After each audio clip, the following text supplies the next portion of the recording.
Selamat pagi, pemirsa di rumah dan dimanapun Anda berada. Semoga pagi Anda cerah, walaupun air di Pelalawan sedang tidak begitu bersahabat. Ya, banjir kembali melanda beberapa kawasan di sana, dan sayangnya bukan karena promosi beli tanah gratis air. Namun, di balik musibah ini, ada banyak pelajaran dan cerita yang ingin kami sampaikan. Hari ini, tim kami sudah berada di lokasi untuk memberikan informasi langsung dari lapangan.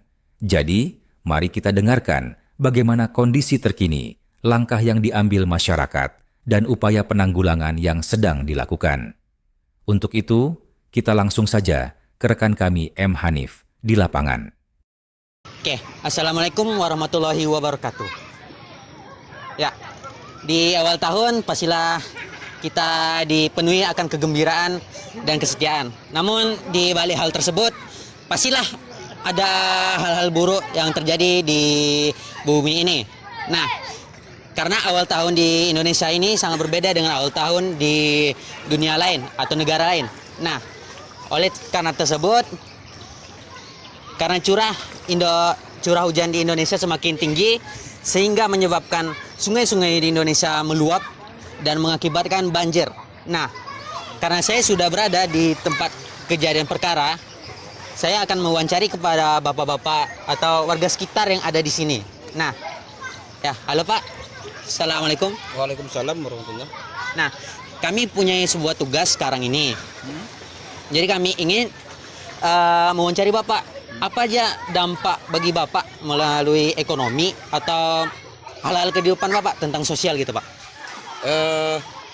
Kalau yang kita rasakan saat sekarang ini, yang dampak sama kita, pertama ekonomi.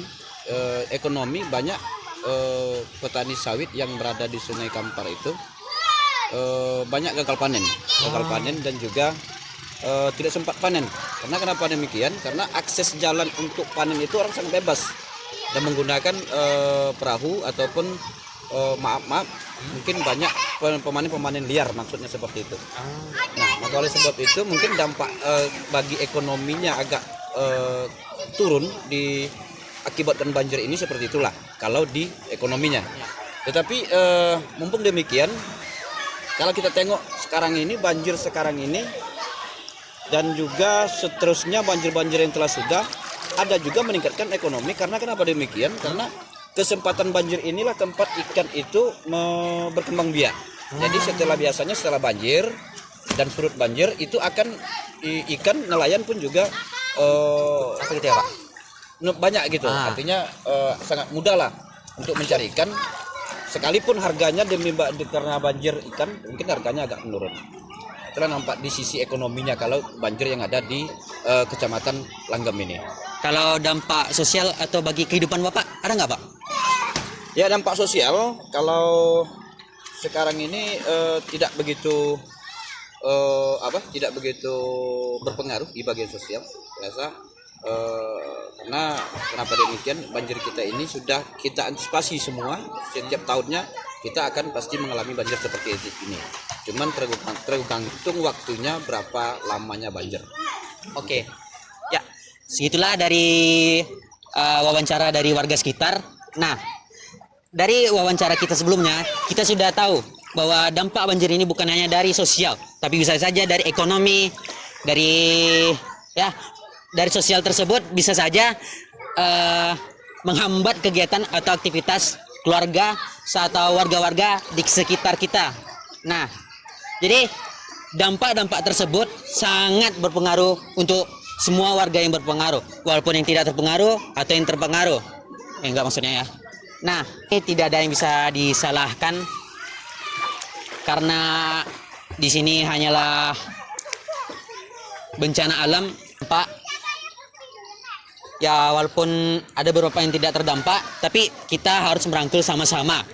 Nah, dari hal tersebut kita tahu bahwa banjir ini tidak hanya merugikan satu daerah atau merugikan semua cuma satu doang. Tapi ini bergantung semua aspek-aspek dan merugikan semua halnya. Mulai dari menghambat merusak aktivitas warga dan menghancurkan ekonomi. Tapi di sisi lain ada juga hal orang-orang yang diuntungkan dari banjir ini, terutama dari nelayan.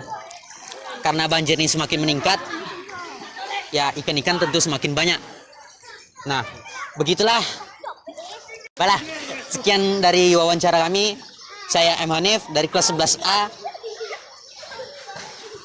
Dari kelas 11A tentang mapel sosiologi. Itulah hasil wawancara kami. Sekian dari saya. Kembali ke...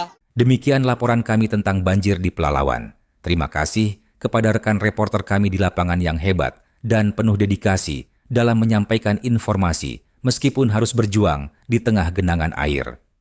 Semoga bencana ini segera berlalu dan masyarakat Pelalawan bisa kembali beraktivitas dengan normal.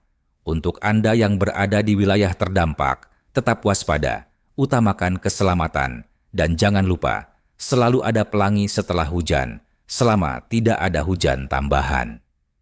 Kami akhiri siaran ini. Terima kasih atas perhatian Anda dan sampai jumpa di kesempatan berikutnya. Tetap jaga kesehatan dan semoga hari Anda tetap penuh harapan.